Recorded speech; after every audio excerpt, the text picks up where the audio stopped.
Court for the District of Delaware is now in session. The Honorable Chief Judge S. Sanchi presiding. Please be seated. Good afternoon and welcome. I am very pleased and honored to preside over today's special session of the United States Bankruptcy Court for the District of Delaware, honoring the Honorable Helen S. Balick and presenting her portrait to the court will hang in this very courtroom. Through our distinguished speakers, you will hear that which made Judge Balick such an iconic, influential judge. You will hear some of her biography leading to her admission and practice as one of the first female attorneys in Delaware. You will hear of her appointment as the first female federal judicial officer in our state. You will hear of her critical role in the establishment of the Delaware Chapter 11 practice and its development throughout the 1990s. And throughout, you will hear of her humility and her wry sense of humor. I was lucky to appear before Judge Balick early in my career, and I learned a great deal observing her from the gallery of this courtroom. She had an incredible ability to get to the truth, seeing through the evasive answers of witnesses and the occasionally sketchy advocacy of counsel. Flattery got you nowhere with Judge Balick. It was all about the truth. She was also incredibly kind to young lawyers. She knew who I was well before I deserved that honor, and would always address me by name in court. I remember one occasion where I lost a motion seeking authority to file a late proof of claim, and she quietly and kindly told me from the bench I had done very well. I would have preferred the win, but the compliment was very welcome. Before we move on to the speakers, I would like to take a moment to recognize some of our guests today. Unfortunately, Helen cannot be with us today, but we are very pleased that her husband, the Honorable Bernard Balick, is with us. Bernie is a former judge of the Delaware Superior Court and Vice Chancellor of the Delaware Court of Chancery. Several members of the extended Balick family are also here today. Welcome. Several members of the judiciary are present. From the Third Circuit, Judge Stapleton, Judge Ambrose, and Judge Jordan are all here. From the Delaware District Court, Chief Judge Stark and Judge Noreika, as well as Magistrate Judges Burke, Fallon, and Hall are all in attendance. From Helen's own bankruptcy court, we're all here. Myself, Judge Walrath, Judge Gross, Judge Shannon, Judge Silverstein, Judge Dorsey, and Judge Owens, many of whom you'll hear from in a few minutes. Representing the late Judge Peter Walsh, who was Helen's colleague on the bench for many years, is his son, Peter Walsh Jr. Also present are Kenneth Bolden, Newcastle County Clerk of the Peace, John Serino, the District Court Clerk of Court, and Una Boyle, the Bankruptcy Clerk of Court. Welcome to all of you, and thank you for attending today's ceremony. Finally, thanks must go to numerous persons who made today's ceremony possible. From the court, I want to thank Stephen Grant, Anna Marie Martino, and Todd Kirk. From Widener University Delaware Law School, I want to thank Professor Groskow and Dean Smola for their graciousness in letting us steal their painting. Judge Balick's portrait has been beautifully displayed at the law school for years, and it was very kind of them to allow it to move to a place of honor in our court. So without further ado, let us begin. First, I invite my colleague, the Honorable Brendan Linehan Shannon, who sits here in Judge Balick's old courtroom, to say a few words. Thanks very much, Chief. I am deeply honored to be up here this afternoon in Judge Balick's old courtroom for this formal dedication of her judicial portrait. As the Chief noted, I've been in this courtroom and the adjacent chambers for about 14 years, my entire time on the bench. And not a day has gone by that I have not felt deeply privileged to think about Judge Balick and how fortunate I am to work in the same space where she worked. Helen Balick hailed originally from Bloomsburg, Pennsylvania.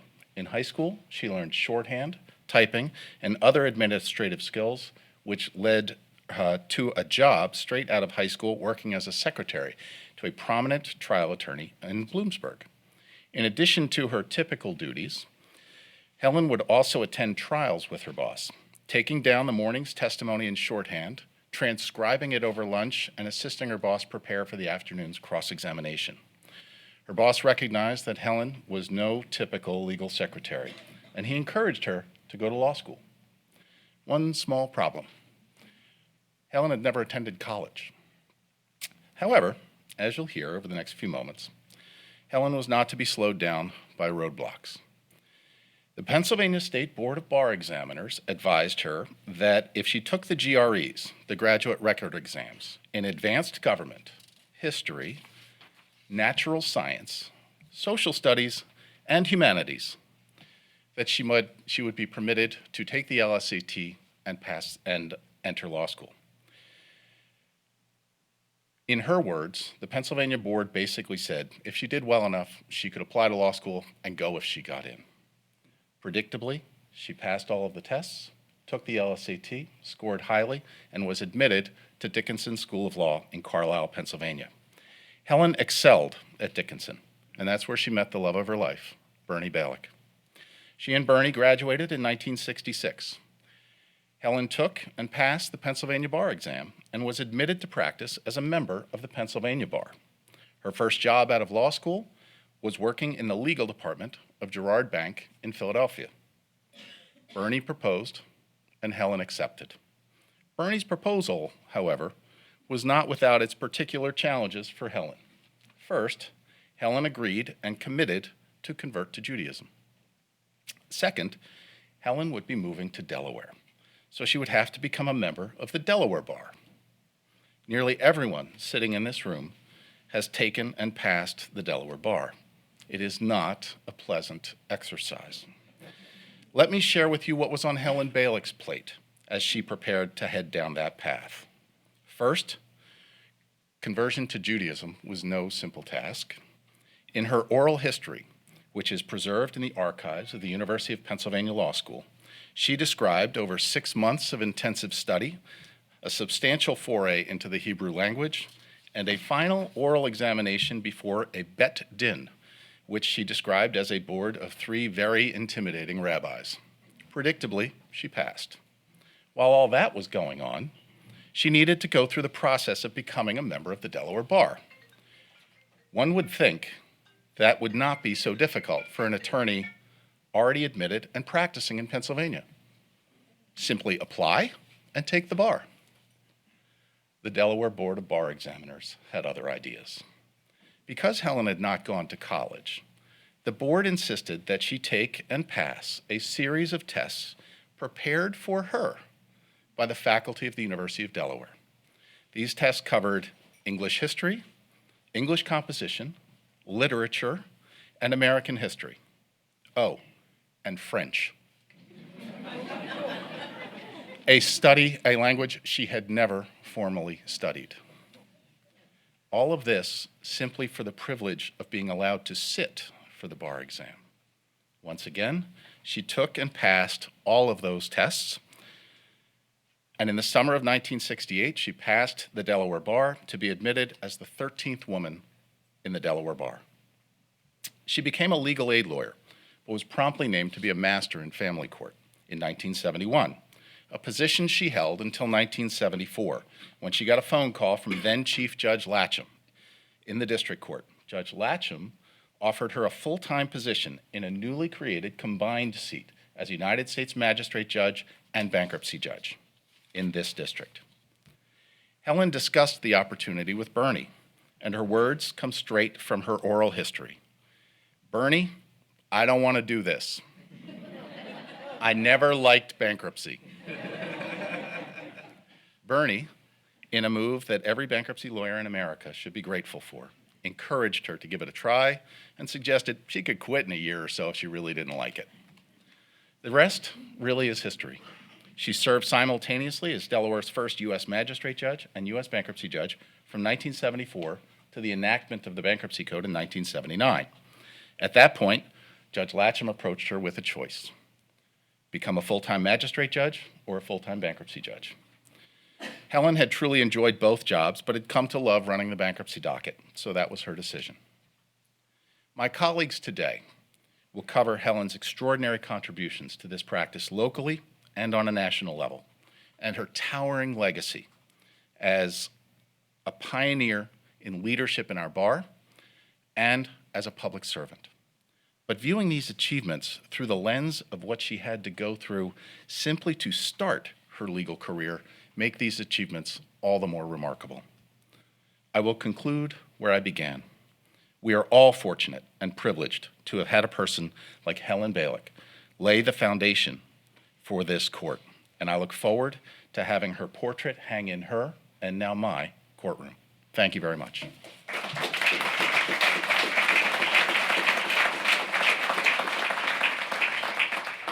Thank you very much, Judge Shannon, and keep calling me Chief. I like that. Next, I invite my colleague, the Honorable Mary F. Walrath, who succeeded to Judge Balick's seat on her retirement, to say a few words. Mary. May it please the court. Welcome, honored guests and members of the bar. I'm honored to be here today because although I did not have the privilege of appearing before Judge Balick, I had the distinct honor of succeeding to her place on the bench. When I joined the bench, Helen Balick was already a legend.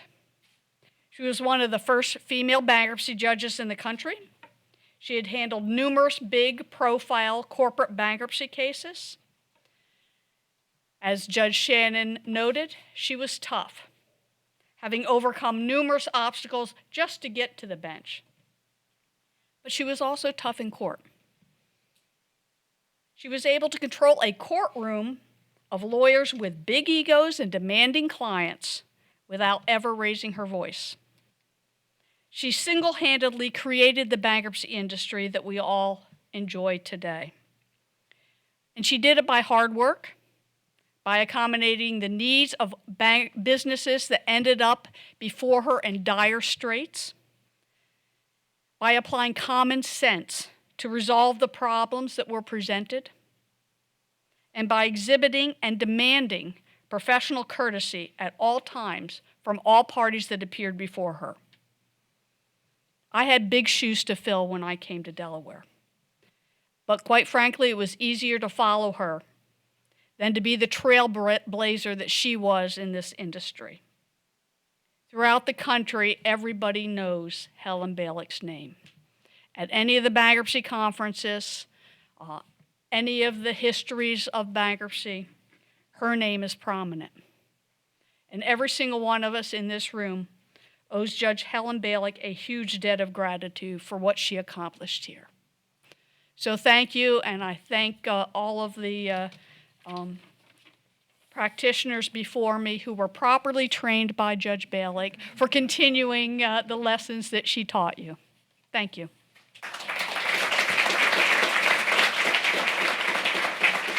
Thank you, Judge Walrath.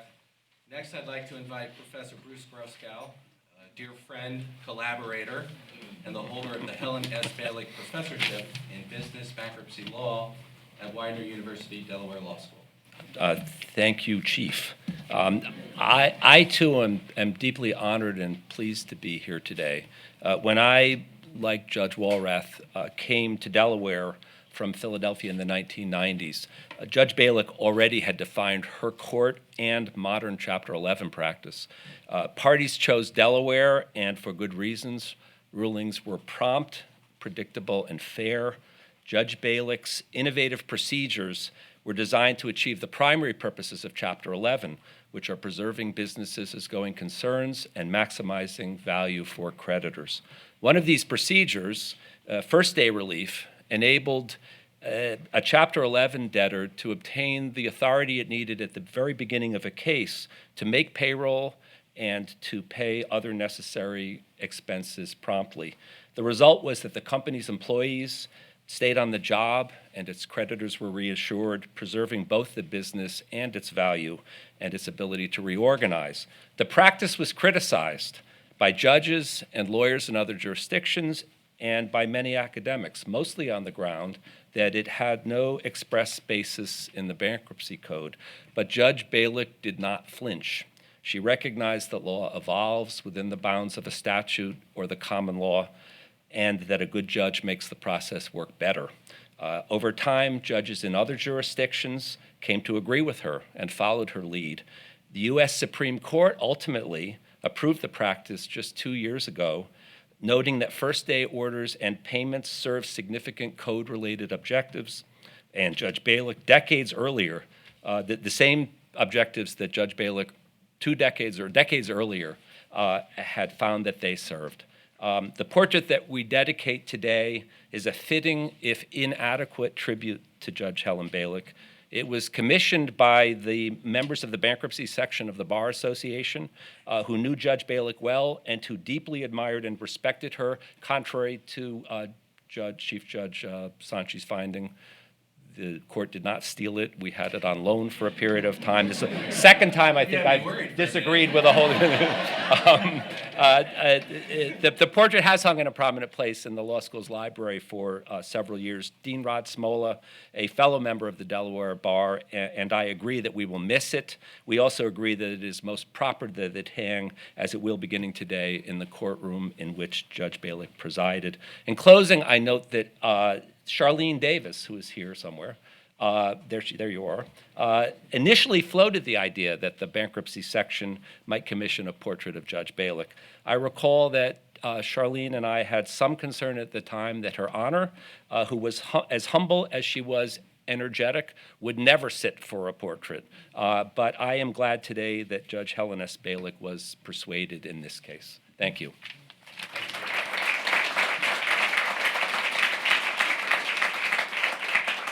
Thank you, Bruce. Next, I invite the Honorable Thomas Ambro of the Third Circuit to speak. Chief Judge Sanchi, Bernie, members of the Balick family, colleagues, and friends. I'm the old timer that was supposed to talk about the Wayback Machine with Helen, and that's fine. In July 1976, I started as an associate with Richards, Leighton, and Finger. And on my first day on the job, Norm Veazey, who was the managing partner, asked me, "Do you know anything about bankruptcy?"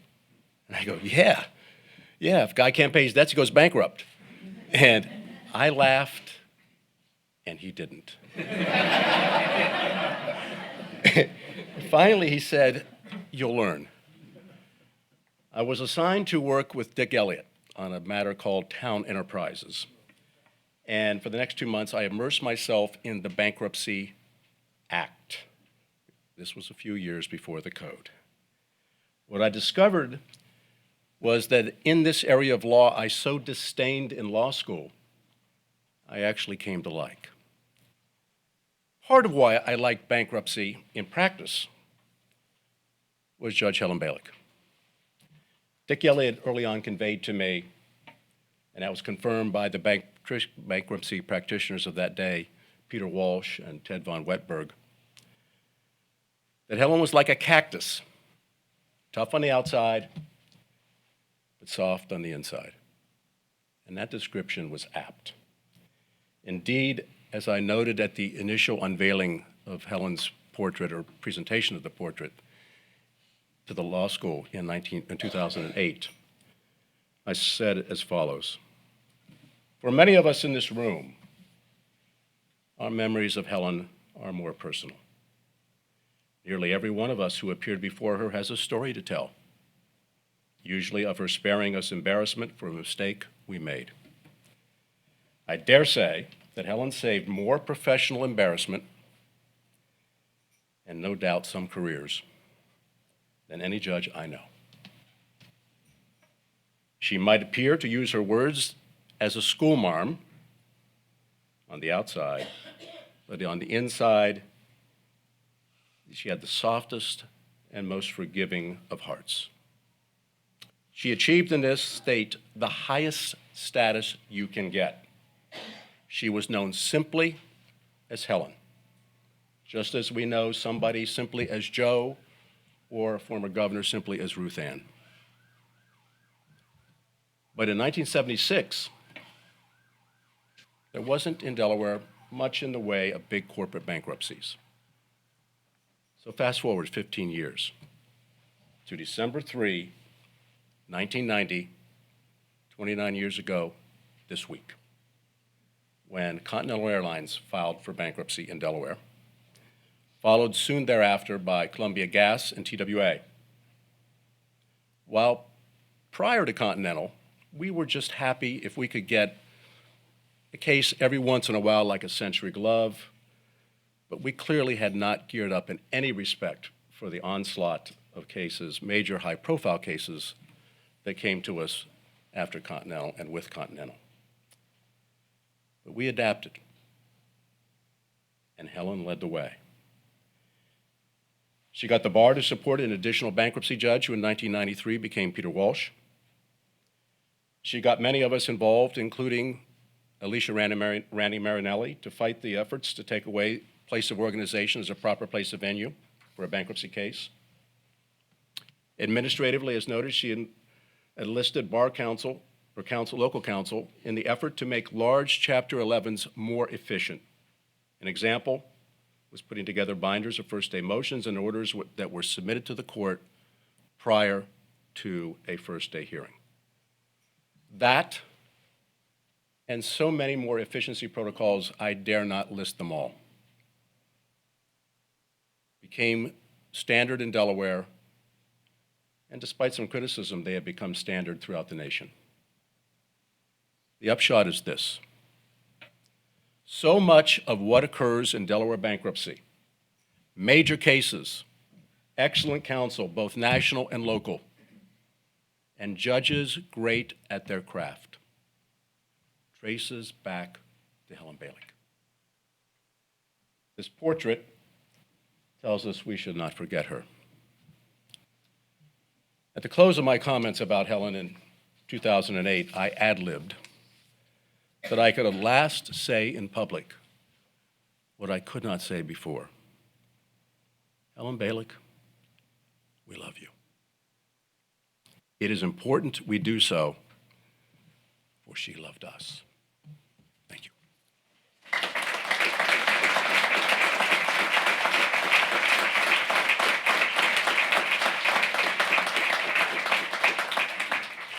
Thank you, as always, Judge Ambrose, for your support of our court and those very touching remarks. Now, the moment we've been waiting for, I invite my dear colleague, Judge Kevin Gross, to unveil Judge Balick's portrait, beautifully painted by Dave Larned. Thank you. Thank you, Chief Judge Sanchi, distinguished guests, Judge Balick, and other guests. We've heard this afternoon what most of us already knew, that Judge Balick's life and judgeship were legendary, and she presided over many, many complex, difficult cases before her in this court. I had great respect for Judge Balick as a lawyer, and I had an even greater respect for her when I became a judge, because I learned at that time how difficult her position was, and therefore my respect for her grew even greater. So it is now time for me to present the portrait of Judge Helen S. Balick on behalf of my colleagues in the bankruptcy court, and it will hang here in this courtroom, her former courtroom.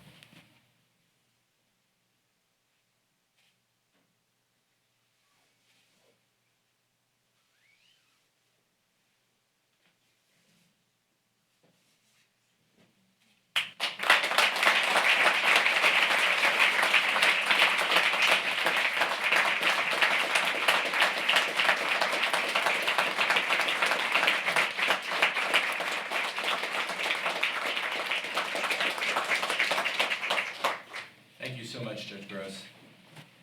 Now, if he's willing, I am very pleased to turn it over to the person that knows Helen best, her husband, Judge Balick.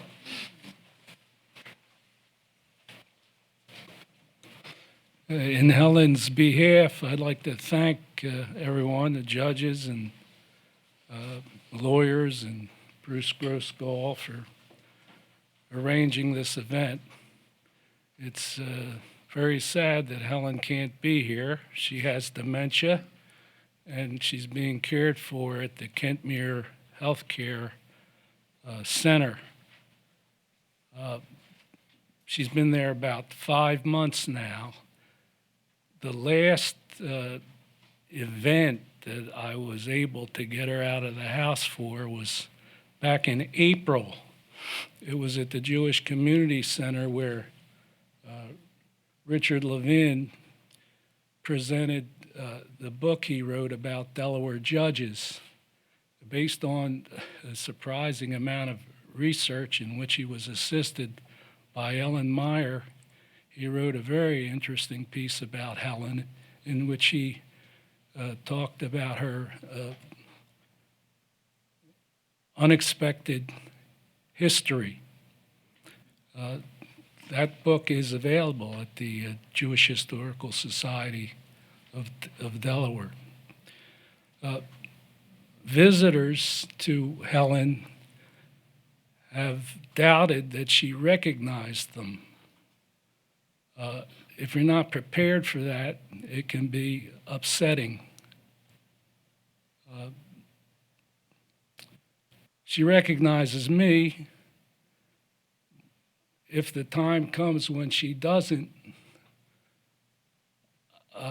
my attitude was very well expressed by something I recently read. An elderly man appears at a medical facility for minor problems. He's waiting when it opens, and he explains he's in a hurry. He has to get to the nursing home to have breakfast with his wife, as he does every day. And the nurse inquired as to his wife's health. He said she has severe dementia. The nurse asked, will she be upset if you're a little late? He says, oh, she doesn't recognize me anymore.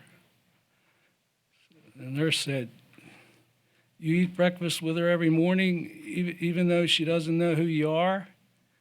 And he responded, she doesn't know me, but I still know who she is. Of course, I'm very proud of Helen's accomplishments, but for me, her most important quality was that she was a very loving and devoted wife. Thank you all.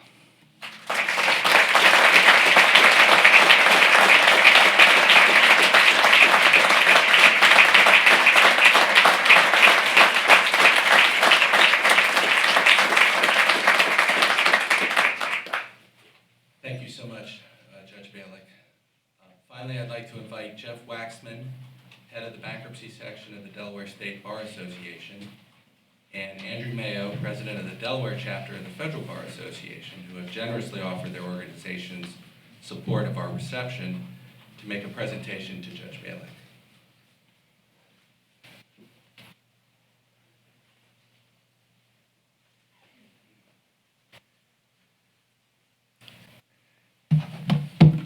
Thank you, Chief Judge. The bankruptcy section of the DSBA and the Federal Bar Association are grateful for the opportunity to acknowledge the tremendous contributions that Judge Balick made to this court and this district, and the success of the practice of bankruptcy within this district is a direct result of her efforts. Accordingly, we're honored to present you with a framed copy of the picture of Her Honor. Thank you.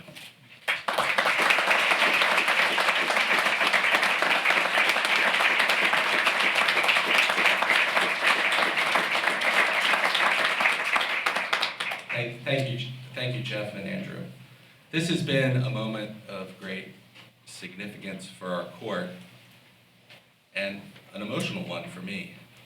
This is the first time we have presented a retired judge's portrait to our court. To paraphrase Abraham Lincoln, it is proper and fit that we honor Judge Helen Balick and give thanks for her leadership. Were she here, she would of course be annoyed with such platitudes, but that does not make them any less true nor less important. Thank you all for taking time out of your very busy schedules to pause and to give honor and thanks where it is so deeply deserved. I encourage you all to pause as well after the ceremony to attend our reception. Thank you very much. We are adjourned.